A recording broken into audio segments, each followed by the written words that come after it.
Buongiorno, benvenuti alla TG Sicilia. Vediamo i titoli del nostro giornale. Scandalo referti istologici all'ASP di Trapani, depositata la perizia chiesta dalla Procura. Quasi 600 pagine per descrivere cosa è accaduto dal settembre 2023. 19 gli indagati tra medici, infermieri e tecnici. 7 ore di attesa per la visita al pronto soccorso, poi le dimissioni e infine il decesso. Presunto caso di malasanità ad Agrigento per la morte di una donna di 78 anni. La denuncia dei familiari, aperta un'inchiesta dalla Procura. Emergono nuovi particolari sull'incidente di via Marturano a Palermo, dove sono morti 2 operai dopo un volo di 30 metri. Il cestello della gru verrebbe strisciato sul palazzo spingendo i 2 uomini verso il muro. A Caltanissetta, nel borgo di Santa Rita, le buche le ripara il parroco. Dopo le segnalazioni ricevute da fedeli e residenti, padre Carmelo nei giorni scorsi ha iniziato a sistemare il manto stradale. Il mio intervento è pastorale, non di protesta, precisa il prete. Raccolta dei rifiuti a rilento a Catania, impianto TMB quasi saturo e autocompattatori fermi in attesa di conferire a Codavolpe. L'assessore all'ecologia pesce, stiamo cercando di recuperare criticità a Picanello e Cibali. Tony Pitoni lancia il nuovo singolo e lo fa in coppia con un altro personaggio eccentrico, Tommy Cash. I due uniscono le loro visioni fuori dagli schemi in L'Amor. Calcio in Serie B, Palermo in campo alle 17:15 al Barbera contro il Cesena. Rosanero sempre più distanti dalla promozione diretta dopo la vittoria del Monza a Genova. Ancora out Joronen. In Serie C domani al Massimino l'ultima sfida interna della stagione per il Catania prima dei play-off. Presente in tribuna Pelligra per il ritorno di Toscano in panchina dopo l'esonero di Viali.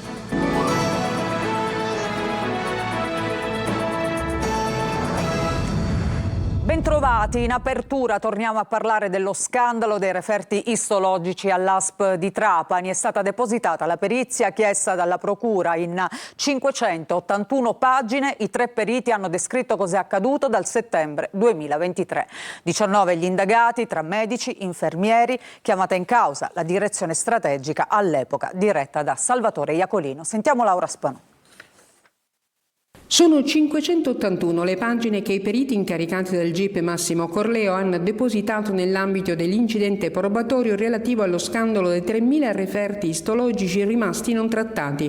L'inchiesta vede 19 indagati tra medici, infermieri e tecnici dell'ASP, 8 invece le persone offese, tra cui l'ASP e l'assessorato regionale alla salute. Gli esperti hanno ricostruito i passaggi da fine 2023, quando ancora non pubblicamente ma certamente all'interno dell'azienda sanitaria di Trapani erano venuti fuori i ritardi causa poi di decessi come quelli della professoressa mazzarese Maria Cristina Gallo e di altri avvenuti in provincia di Trapani. Centinaia le pagine, le lettere, i verbali, le relazioni acquisite dai periti, dove è emerso, a parte le presunte responsabilità degli indagati, che in Sicilia non c'era azienda sanitaria che non sapesse dell'emergenza vissuta dall'ASP di Trapani. Chiamata in causa la direzione strategica all'epoca diretta da Salvatore Iacolino, ma anche il commissario e il direttore generale dell'ASP di Trapani, Vincenzo Spera e Ferdinando Croce.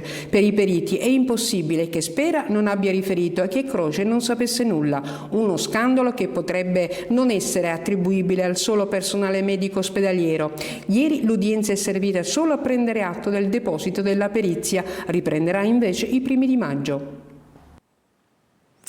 E intanto da Agrigento arriva un nuovo presunto caso di malasanità, la morte di una donna di 78 anni al centro di un'inchiesta della Procura. I familiari parlano di appunto possibile malasanità e puntano il dito contro i lunghi tempi di attesa. La donna, prima di essere visitata, ha aspettato 7 ore al pronto soccorso. Davide Sardo. Un'attesa lunga, forse troppo lunga, e una morte che oggi solleva interrogativi pesanti sulla sanità. È il caso di una donna di 78 anni arrivata al pronto soccorso dell'ospedale di Agrigento con gravi problemi respiratori. Dopo 7 ore di attesa per essere sottoposta a controllo, viene finalmente visitata e dimessa. Ma una volta rientrata a casa, le sue condizioni precipitano. Muore poche ore dopo. I figli parlano apertamente di possibile malasanità e presentano denuncia. La procura di Agrigento ha aperto un'inchiesta. Si indaga per capire se quella morte fosse inevitabile o se qualcosa nella gestione del caso non abbia funzionato. Sotto la lente degli inquirenti ci sono soprattutto due aspetti: i tempi di attesa al pronto soccorso e la carenza di personale. Un problema noto da tempo, con pazienti spesso costretti a restare ore nei corridoi prima di ricevere assistenza. Intanto è stata acquisita la cartella clinica e non si esclude l'autopsia. Un passaggio chiave per chiarire le cause del decesso. Resta il dolore di una famiglia e il peso di una verità che ora la giustizia è chiamata ad accertare. Parliamo dell'indagine sull'incidente di via Marturano a Palermo, dove sono morti due operai che sono caduti da una gru, hanno fatto un volo di 30 metri, perché emergono nuovi dettagli. Il cestello della gru a quanto pare avrebbe strisciato sul palazzo, spingendo così i due uomini verso il muro. Ma sentiamo Marco Gulla. Un nuovo dettaglio che emerge sull'incidente di via Marturano a Palermo, che è costato la vita a due operai, Dani Lucio Tiberi Micai, 49 anni, di origine rumena, e Nayai Jaledin, tunisino, di 41. Tra il nono e l'ottavo piano, i consulenti tecnici incaricati dalla procura hanno trovato delle strisce lasciate dallo sfregamento di qualcosa sul muro. Su questo adesso si stanno concentrando le consulenze degli esperti. Il cestello della gru potrebbe aver impattato la facciata del palazzo, spingendo quindi gli operai verso il muro. Un impatto violento. C'è anche una seconda ipotesi, ovvero che gli operai si siano aggrappati al muro nell'ultimo disperato tentativo di salvarsi, ma questa ultima ipotesi non convince chi sta indagando, anche perché non ci sono tracce di sangue. Se le strisce risultassero compatibili con il metallo del mezzo, come appare più probabile, bisognerà capire se il cestello abbia urtato il muro dello stabile prima o dopo il ribaltamento. Si indaga anche sulla posizione contrattuale dei due operai. In un primo momento era risultato che i due lavoratori non fossero in regola, ora invece sembra che entrambi avessero avuto dei contratti a termine. Da stabilire anche se i due fossero addestrati e preparati per fare dei lavori del genere. Sono ancora in corso le ricerche del 14enne scomparso ieri nella spiaggia di Eloro a Noto. Il giovane danese era in vacanza nel Siracusano con la fidanzata e la sua famiglia, ma dopo il tuffo in mare non si hanno più tracce. Vigili del fuoco e guardia costiera sono al lavoro senza sosta anche dall'alto per trovare il ragazzo appunto ancora in vita. Francesco Aloi. Abbiamo ultimato i tratti di mare a largo, dovremo battere un po' sotto costa e successivamente fare il rientro. L'elicottero è in volo. Da più di 24 ore si cerca Jack, 14 anni, danese. Era venuto in Sicilia per una vacanza con la fidanzata e la famiglia di lei, ma di lui non si hanno più tracce. La ricerca è difficile perché le condizioni del mare ieri erano abbastanza difficili in quanto c'era molta corrente, quindi si teme che il corpo possa essere stato trasportato molto a largo. Aveva fatto un tuffo qui, nella spiaggia di Eloro, a Noto, davanti all'hotel. Attratto dalle acque cristalline e dalla bella giornata, venerdì mattina si è voluto tuffare con la sua giovane ragazza, in un mare che però non conosceva. Il mare lungo la costa è mosso, ma questo non ferma le ricerche di vigili del fuoco e guardia costiera. Più il tempo passa, più purtroppo le speranze di ritrovare il giovane vivo diminuiscono. Nonostante tutto, le ricerche vanno avanti, in mare fino a 10 miglia dalla costa, con uno sguardo dall'alto. Tra soccorritori e turisti la speranza non manca, anche se trovarlo vivo diventa sempre più improbabile. Cambiamo argomento. Un parroco decide di intervenire in prima persona per aiutare la sua comunità, pur sapendo di poter andare incontro a delle conseguenze. Succede a pochi chilometri da Caltanissetta, dove Don Carmelo Carvello ha deciso di riparare, pensate, le buche della strada comunale che conduce al borgo di Santa Rita. Il servizio di Rita Cinardi.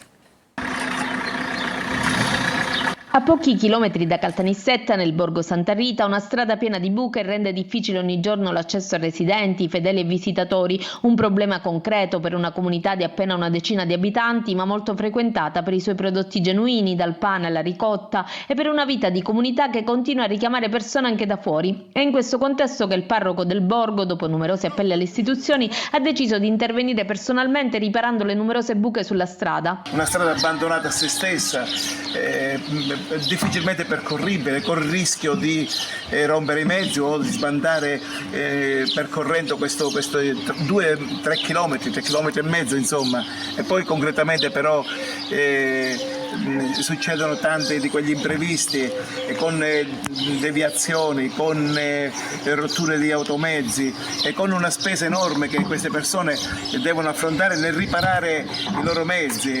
Una realtà fatta di tradizione e agricoltura, dove la messa viene celebrata in un capannone tra trattori e attrezzi agricoli. Le difficoltà di accesso però non riguardano soltanto chi partecipa alle funzioni religiose, ma anche le aziende della zona, che rischiano di essere penalizzate proprio dalle condizioni della viabilità.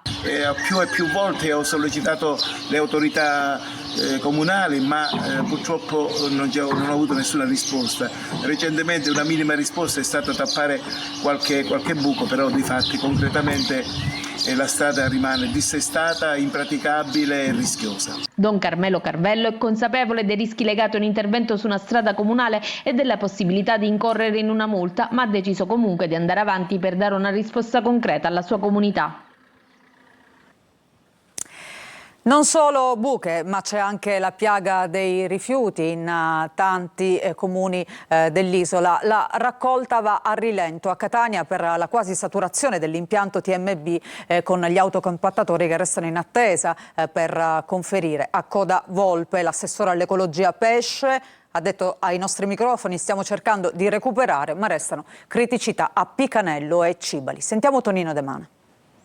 Autocompattatori incolonnati ed in attesa di entrare nell'impianto di Coda Volpe, gestito da Sicula Trasporti, quasi saturo. L'indifferenziato che si accumula all'umido, la raccolta nell'800 che va in crisi, con il sindaco Trantino che intanto si cautela con l'impianto di Termini Imerese. Ancora una volta Catania è ostaggio del fragile sistema dei rifiuti, un'emergenza senza fine per una città con la Tari più alta d'Italia e con la raccolta differenziata che non supera il 35%. Numeri impietosi che si sommano alle immancabili sacche di inciviltà. Basta poco per mandare tutto in tilt. Abbiamo avuto parecchi disagi in città, stiamo cercando di recuperare. Picanello è una delle zone con più difficoltà, anche Cibali. Speriamo che in 1 o 2 giorni di poter recuperare, che la situazione si normalizzi. Sacchetti di vari colori e grandezze invadono i marciapiedi di Picanello per una raccolta frenata e a macchie di leopardo per l'indisponibilità di autocompattatori, tutti fermi davanti ai cancelli della Sicula Trasporti che ospita l'impianto TMB, trattamento meccanico biologico. Sullo sfondo l'esigenza di un cambio di passo che tarda da arrivare, così come l'iter per i termovalorizzatori. La Regione ha cominciato l'iter, certamente la realizzazione di un termovalorizzatore ci consentirebbe di risparmiare nel conferimento, mentre oggi siamo obbligati a conferire alla Sicula Trasporti, che tra l'altro a sua volta trasferisce il rifiuto che noi conferiamo, e quindi il costo è enorme. Per la cronaca, fa sapere Gemma, al momento nessun autocompattatore è stato inviato a Termini Imerese. Intanto nella provincia di Ragusa si fa prevenzione per evitare che la plastica possa finire in mare. A Scicli, alla foce del fiume Erminio, è stata installata una terza barriera anti-rifiuti. Vediamo che cos'è nel servizio di Veronica Barbarino. Un mare pulito nasce da fiumi puliti. È da questo principio che anche Scicli si unisce alla lotta all'inquinamento da plastica, agendo direttamente dalla foce del fiume Erminio e proteggendo così le acque del mare di Playa Grande. Come? Con una barriera a griglie progettata per integrarsi in modo non invasivo con l'ambiente fluviale. Si colloca a circa 600 metri dalla foce del fiume Erminio. La barriera semplicemente galleggiando va ad acchiappare e intercettare i rifiuti in plastica e all'occorrenza, quando le correnti sono troppo forti, si sgancia in maniera automatica. Un sistema di videocamera ad energia solare monitorizza l'accumulo della plastica e all'occorrenza viene presa. L'iniziativa si inserisce nell'ambito della legge Salvamare, che ha destinato alla Sicilia, prima regione in Italia, fondi per contrastare l'inquinamento dei corsi d'acqua. Scicli conferma così un percorso di politiche ambientali che ha portato ai riconoscimenti Plastic Free e Bandiera Blu. C'è un progetto che Scicli porta avanti nel rispetto dell'ambiente e soprattutto nella promozione di tutto ciò che riguarda la bandiera blu e Plastic Free, in quanto ci aiuterà ad ottenere i punteggi necessari per poterci riconfermare anche per gli altri anni ad avvenire. La provincia ragusana è prima in Sicilia per questa buona pratica di prevenzione e la barriera antiplastica sul fiume Erminio si colloca terza dopo le reti già in funzione sui fiumi di Rillo e Ippari, opere che si spera possano sensibilizzare alla cura dell'ambiente. Oggi alle 14.30 su Telecolor e domani alle 14 su Antenna Sicilia torna il punto, l'approfondimento di Luca Ciliberti. Si tornerà a parlare della frana di Niscemi, dell'inchiesta e degli indagati dalla Procura di Gela. Nuovi documenti e nuove ricostruzioni saranno mostrate durante la puntata. Tra gli ospiti l'ex presidente della regione Rosario Crocetta e l'ex capo della protezione civile siciliana Tuccio D'Urso, assieme a giornalisti e politici. A Ragusa un incontro sulla sicurezza digitale accende i riflettori su truffe online, fake news e l'uso improprio dell'intelligenza artificiale. Sentiamo. Dai più giovani cresciuti con la tecnologia agli anziani sempre più spesso bersaglio di truffe online. A Ragusa un appuntamento che ha acceso i riflettori sulla sicurezza digitale. Ogni click fatto senza consapevolezza infatti può lasciare un segno permanente sul web. Il principale rischio credo che sia la perdita di privacy, la clonazione dei propri profili online, specialmente i profili social e sicuramente le truffe con un danno economico. Non cadere nelle truffe o nei raggiri passa prima di tutto dallo spirito critico e dall'informazione continua, soprattutto oggi alla luce dei contenuti creati con intelligenza artificiale molto simili alla realtà. E quindi, quali consigli pratici per difendersi? Bisogna essere molto diffidenti, soprattutto se si viene approcciati sulla chat da persone non conosciute o anche chiaramente sui social.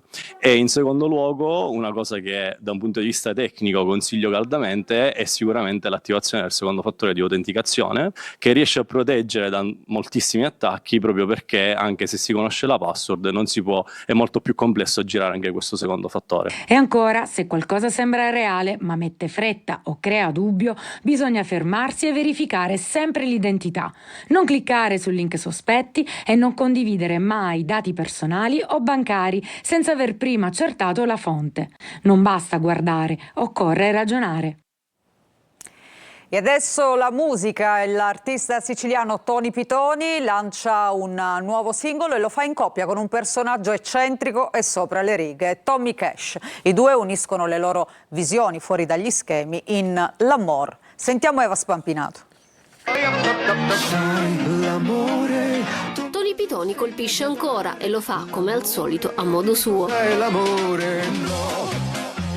L'artista siciliano, dichiaratamente outsider del mondo della musica, è riuscito a diventare in poco tempo, ma con tanta gavetta alle spalle, un'icona pop, tanto da mandare sold out tutti i suoi concerti e ad essere inserito come unico cantante italiano atteso per l'edizione 2026 di settembre degli High Days di Milano.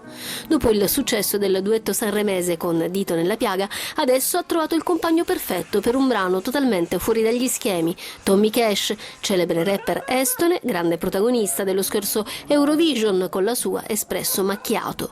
Che noia, che barba, che noia. Tony Pitoni e Tommy Cash uniscono le loro visioni eccentriche in L'Amor, tra sonorità dance ed estetica da videogioco. L'amore, Tommaso insegnami ad amare, l'amore, dimmi cosa. Il loro incontro artistico diventa un'esperienza pop totale, ironica e fuori controllo. Al centro del brano c'è una domanda irrisolta: cosa significa davvero amare? L'amor non dà risposte, ma racconta un sentimento confuso e sfuggente. Sopra il pelo quando apri il portafoglio. Ci fermiamo, facciamo una pausa, ritorniamo tra poco con un'ampia pagina dedicata al calcio. Parleremo sia della Serie B che della Serie C, ma subito della Palermo, appunto, che scende in campo questo pomeriggio alle 17:15 contro il Cesena. Vi aspetto.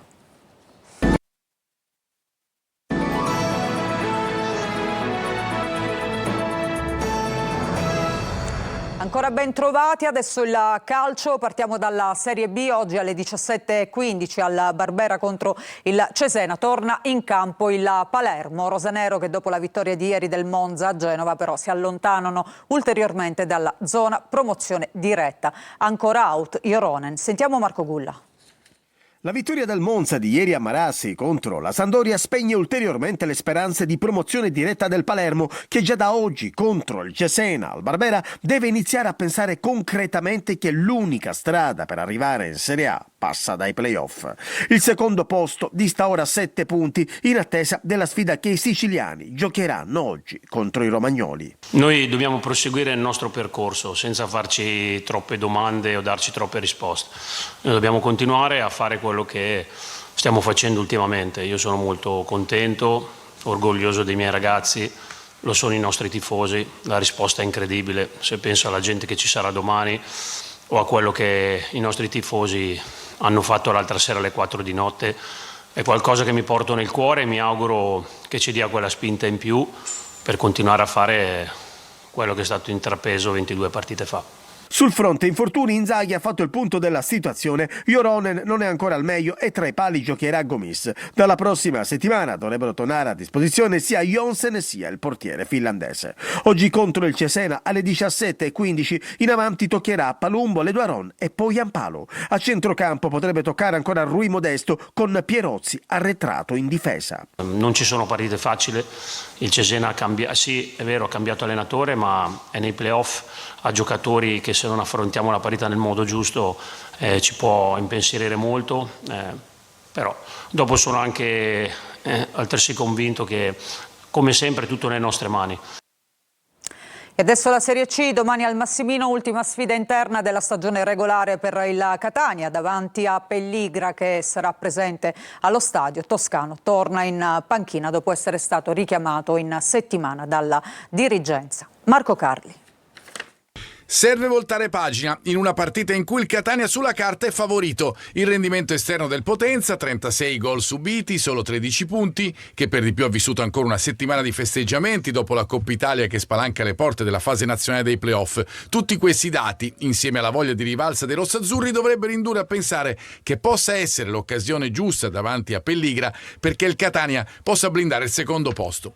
La squadra di Giorgio ha comunque principi solidi. La vittoria in Coppa ne è una dimostrazione evidente. I principi che, dopo 2 sconfitte consecutive, deve riacquisire il Catania che torna alla difesa 3 e ai dettami conosciuti di Toscano. La settimana è stata vissuta fra chiarimenti e rivoluzioni in panchina e nella dirigenza, con l'allontanamento di Viali e Pastore. Ora Toscano dovrà ricompattare il gruppo e preparare al meglio i play-off per i quali saranno disponibili anche Rolfini e Casasola, assenti col Potenza. Il secondo sarà sostituito da Raimo, favorito su D'Ausilio, mentre Toscano torna ovviamente alla difesa 3, alla mediana con i 2 esterni, a sinistra torna Donnarumma, rientra Jimenez, ballottaggio Cicerelli, Bruzzaniti, in attacco nel ruolo di prima punta si candida anche Forte. Catania Potenza sarà seguita da Telecolor con diretta stadio, collegamenti a partire dalle 20, poi a fine gara le interviste al tecnico rossazzurro e ai protagonisti in campo. Domani Siracusa in campo per l'ultima partita al De Simone, ha parlato il tecnico Turati per avere le ultime notizie. Noi ci colleghiamo con il nostro collega Marco Petrolito. A te Marco. Sì, buon pomeriggio da Siracusa. Si registra una spaccatura ormai irrimediabile qui tra la squadra azzurra e la proprietà dopo i mancati pagamenti degli stipendi di gennaio e di febbraio. Lo staff del gruppo squadra con toni molto duri hanno attaccato il presidente Ricci parlando di gestione inaccettabile. A tal riguardo è arrivato anche il sostegno nei loro confronti del sindaco Italia e dei tifosi che hanno promosso una raccolta di firme per chiedere cessione immediata del sodalizio. Tutto questo avviene alla vigilia del delicatissimo match di domani sera con la Cavese, l'ultimo casalingo e di relazione a cui proprio il tecnico Marco Turati poco fa in conferenza stampa ha preferito non toccare l'argomento societario al fine di mantenere alta la concentrazione della squadra. Sentiamo anzi le parole del tecnico degli Aretusei. Non guarderemo a nulla di quello che è successo nelle ultime settimane, non guarderemo gli infortuni, non guarderemo le squalifiche, non guarderemo nulla, vogliamo solo caricare De Simone di adrenalina. Sarebbe un sonno vedere gente domani perché tutte le dimostrazioni da te proprio ci hanno dato nelle ultime settimane sono state un qualcosa di veramente magnifico. Oltre a ogni difficoltà che ci sono state, ci riconoscono quel qualcosa che abbiamo cercato di comunque sia dare, trasmettere, e sicuramente faremo, come diciamo, anche poi fare il possibile per rendere felici di noi. Dunque, concentrazione altissima, come abbiamo sentito dalle parole di Turati, squadra che si è allenata proprio questa mattina sostenuta la rifinitura, quasi tutti a disposizione, certo lo squalificato Guida Levicius, squadra da non sbagliare per il Siracusa che deve assolutamente vincere alle 20:30 domani sera, Siracusa-Cavese. A te la linea. Grazie Marco, con questo collegamento si chiude questa edizione del TG Sicilia, grazie per averci seguito, vi ricordo il prossimo appuntamento con l'informazione sulla nostra rete che ritorna alle 20:30, alle 20, scusate, a tutti voi un buon proseguimento di giornata.